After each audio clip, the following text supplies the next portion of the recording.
दोस्तों ये मूवी एक अमेरिकन ट्रक ड्राइवर के ऊपर है जो कि अपने साथियों के साथ इराक में काम करता है। एक दिन इस पर कुछ लोगों ने हमला कर दिया था, लेकिन जब पॉल की आंख खुलती है तो वो अपने आप को एक बॉक्स के अंदर पाता है। इसको इस बात का बिल्कुल भी अंदाजा नहीं था कि ये इस वक्त किस जगह पर है, लेकिन थोड़ी देर बाद इसको इस बात का पता चल जाता है कि ये एक छोटे से बॉक्स के अंदर है। यहाँ पर इसके हाथ भी बंधे होते हैं, लेकिन ये किसी तरह अपने हाथों को खोल लेता है। अपने हाथों को खोलने के बाद ये इस बॉक्स को भी खोलने की बहुत कोशिश करता है, लेकिन ये इससे नहीं खुलता, जिससे ये समझ जाता है कि ये यहाँ पर फंस चुका है। ये बॉक्स जमीन के अंदर कितनी गहराई में है इसका भी पॉल को कोई अंदाजा नहीं होता। पॉल की हिम्मत टूट चुकी थी, लेकिन तभी इसके पैर के पास फोन वाइब्रेट होता है। पॉल उस फोन को उठाने लगता है, जिसमें इसको काफी तकलीफों का सामना करना पड़ता है, क्योंकि ये बॉक्स बहुत छोटा होता है और उस वजह से पॉल का हाथ वहां तक नहीं पहुंच पाता। लेकिन जैसे तैसे पॉल उस फोन तक पहुंच जाता है। फोन को उठाने के बाद इसको पता चलता है कि ये उसका फोन नहीं है। इस फोन की लैंग्वेज भी बिल्कुल अलग थी, पर पॉल इन सब पर ध्यान दिए बगैर इमरजेंसी नंबर पर कॉल लगाता है। कॉल लगाने के बाद ये अपने बारे में सब कुछ बताता है कि कैसे इनके ग्रुप पर अटैक हुआ और अब ये एक छोटे से बॉक्स में बंद है। लेकिन दूसरी तरफ से कोई जवाब नहीं आता, क्योंकि ये कॉल यूएसए में जाकर लगी थी और पॉल इस वक्त इराक में है, यानी कि वो लोग इतनी दूर से इसकी मदद नहीं कर सकते।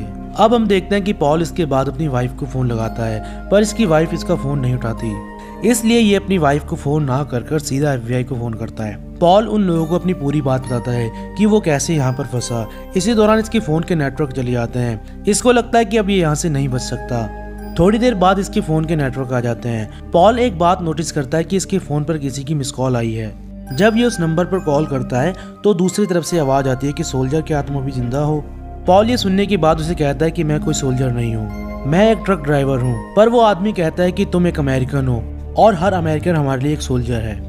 अब वो किडनैपर पॉल से कहता है कि अगर तुमने आज रात 9 बजे तक मुझे $5 मिलियन नहीं दिए तो मैं तुम्हें यही जिंदा मरने के लिए छोड़ दूंगा। ये सुनने के बाद पॉल घबराते हुए उसे कहता है कि अगर मेरे पास इतने पैसे होते तो क्या मैं अपने घर को छोड़कर इतनी दूर ड्राइविंग कर रहा होता। यानी पॉल उसे साफ साफ मना करता है कि मेरे पास तुम्हें देने के लिए इतने पैसे नहीं है। फिर वो किडनैपर पॉल से कहता है कि अगर तुम्हारे पास नहीं है तो तुम अपने अमेरिकन एम्बेसी से मांगो। इतना कहने के बाद वो किडनैपर फोन काट देता है। अब पॉल को लगता है कि अमेरिकन एम्बेसी उन किडनैपर्स को इतने पैसे नहीं देंगे, इसलिए पॉल अपनी एक फ्रेंड को कॉल करके उससे स्टेट गवर्नमेंट का नंबर मांगता है। लेकिन उस तरफ से इसको रिप्लाई आता है कि मैं अभी मार्केट जा रही हूँ, इसलिए मैं तुम्हें बाद में नंबर दूंगी। ये सुनने के बाद पॉल उस पर भड़क पड़ता है, क्योंकि यहाँ इसकी जान अटकी पड़ी है और उसको मार्केट जाना है। ये कुछ और बोलता है उससे पहले वो फोन काट देती है। इस बात से पॉल और भी ज्यादा गुस्से में आ जाता है। पॉल अब दोबारा से उसे कॉल करता है, लेकिन इस बार वो उस पर गुस्सा नहीं करता, बल्कि उससे प्यार से नंबर निकलवा लेता है। अब पॉल जब स्टेट गवर्नमेंट को कॉल करके अपने बारे में सब कुछ बताता है तो वो लोग $5 मिलियन का नाम सुनते ही पॉल को कहते हैं कि हम इतनी बड़ी रकम उन आतंकवादियों को नहीं दे सकते। पॉल उनसे रिक्वेस्ट करता है, जिसके बाद वो लोग पॉल को एक ऐसे आदमी का नंबर देते हैं जो कि हॉस्टेज ग्रुप का हेड होता है। फिर जब पॉल उसको कॉल करता है तो वो आदमी पॉल की बातें सुनने के बाद इसकी मदद करने के लिए रेडी हो जाता है। उस आदमी का नाम डैन होता है। वो अब पॉल को कहता है कि तुम अपने फोन को साइलेंट मोड पे रखो ताकि तुम्हारे फोन की बैटरी कम खर्च हो। इसी वक्त उस किडनैपर का भी फोन आ जाता है। किडनैपर पॉल से पैसे के बारे में पूछता है। पॉल उससे कहता है कि वो लोग तुम आतंकवादियों को पैसे देने के लिए मना कर रहे हैं। ये सब सुनने के बाद किडनैपर अपनी रकम को घटा देता है। वो अब $5 मिलियन नहीं, बल्कि उसे अब सिर्फ $1 मिलियन ही चाहिए। और साथ ही साथ वो इसको एक वीडियो रिकॉर्ड करने के लिए भी कहता है, जिसकी स्क्रिप्ट इसके पैरों के पास रखे एक बॉक्स के अंदर है। पॉल जब उस बैग को चेक करता है तो उसमें इसको एक टॉर्च, चाकू और एक पेपर मिलता है। इस पेपर में जो भी लिखा है इसको वो पढ़कर रिकॉर्ड करना है। इसी पल पॉल को दोबारा से डैन की कॉल आती है। पॉल इसको उस किडनैपर का नंबर दे देता है। फिर पॉल देखता है कि इसके नंबर पर किसी की फोटो आई है। ये फोटो एक लड़की की होती है जो कि पॉल के साथ काम करती है। पॉल इसकी ये हालत देखकर उस किडनैपर को कॉल करता है। वो किडनैपर इसे कहता है कि अगर तुमने अब जल्द से जल्द हमारे लिए वो वीडियो नहीं बनाया तो मैं इस लड़की को मार दूंगा। पॉल उस लड़की को बचाने के लिए बिना कुछ सोचे समझे ही वीडियो बनाकर किडनैपर को सेंड कर देता है। अब पॉल को इस बारे में कुछ भी नहीं पता होता कि इसके साथ आगे क्या होने वाला है। थोड़ी देर बाद पॉल इस बॉक्स में कुछ हलचल महसूस करता है। जब ये अपने पैरों की तरफ देखता है तो इसे वहाँ एक सांप नजर आता है। इस सांप को इस बॉक्स में देखकर पॉल की रूह कांप जाती है और इसका शरीर सुन्न पड़ जाता है। ये सांप एक छेद से अंदर आया होता है। पॉल इसको उसी छेद से वापस भेजने के लिए अपने पास रखे लाइटर से उस पर आग लगा देता है, जिससे वो सांप उसी छेद से वापस चला जाता है। अब एक बार फिर से पॉल को उसी किडनैपर का एक वीडियो आया होता है जिसमें वो लड़की बोलती है कि हमारी सरकार ने हमारे लिए कुछ भी नहीं किया, उन्होंने हमारी मांगे पूरी नहीं की। फिर इसी पल वो किडनैपर इस लड़की को मार देता है। इसकी मौत के बाद पॉल बहुत डर जाता है और यहाँ इसको एक बात समझ में आ जाती है कि इसकी सरकार इसकी मदद नहीं कर पाएगी, और अगर इसकी सरकार ने इसको बचा भी लिया तो फिर भी इस बात की कोई गारंटी नहीं है कि वो किडनैपर इसको पैसे मिलने के बाद जिंदा छोड़ देगा। इसी वक्त इसके पास डैन का फ़ोन आता है जो कि पॉल से कहता है कि तुम घबराओ मत, हम तुमको बहुत जल्द बचा लेंगे। पर पॉल से कहता है कि तुम उस लड़की को तो बचा नहीं सके तो तुम मुझे क्या बचाओगे। डैन उसे कहता है कि हम उस लड़की को तो नहीं जानते लेकिन हम तुम्हें ज़रूर बचाएंगे। अब ये लोग बातें कर ही रहे होते हैं कि यहाँ पर एक धमाका होता है जिससे कि पॉल के बॉक्स के अंदर एक छेद हो जाता है जहाँ से अब इसके बॉक्स में रेत गिरना शुरू हो जाती है। अब ये जैसे तैसे अपने पास रखे कपड़े के टुकड़े से उस छेद को भर देता है। इसी दौरान इसकी नज़र इसकी घड़ी पर जाती है जिसमें कि अब 8 बज चुके हैं, यानी अब 9 बजने वाले हैं और इसके पास सिर्फ 1 ही घंटा बाकी है।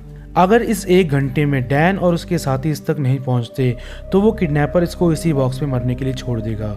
अब एक बार फिर से इसके पास डैन की कॉल आती है। वो इसे कहता है कि हम तुम तक बहुत जल्द पहुंचने वाले हैं, पर पॉल को अब कहीं ना कहीं इस बात का अंदाजा हो चुका था कि ये लोग उसको नहीं बचा सकते क्योंकि रेत अब धीरे धीरे इसके बॉक्स में घुस रही थी और देखते ही देखते वो रेत इसके गले तक भर जाती है, यानी इसके गले के नीचे की बॉडी रेत में दफन हो चुकी थी।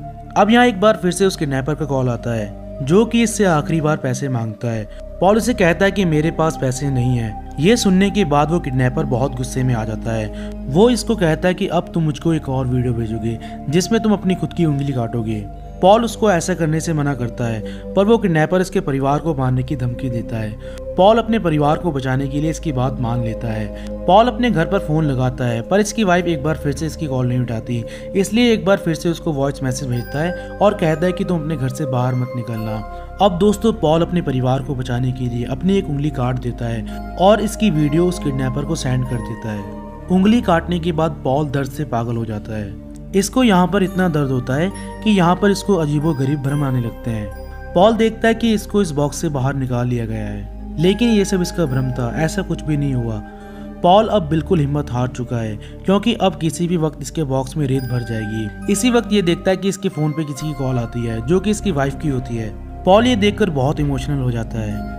इसकी वाइफ इसे कहती है कि पॉल तुम कहाँ हो, मैंने अभी अभी तुम्हारी एक वीडियो देखी है। पॉल उसे रोते हुए कहता है कि मैं ठीक हूँ और मैं बहुत जल्द तुम्हारे पास आ जाऊंगा। इतने में इसको डैन की कॉल आती है जो कि इसको बताता है कि हम तुम तक पहुँच चुके हैं। उसकी बातें सुनकर पॉल के अंदर जीने की एक नई उम्मीद जग जाती है, पर तभी उधर से आवाज़ आती है कि ये कॉफिन पॉल का नहीं है बल्कि ये तो मार्क वाइट का है।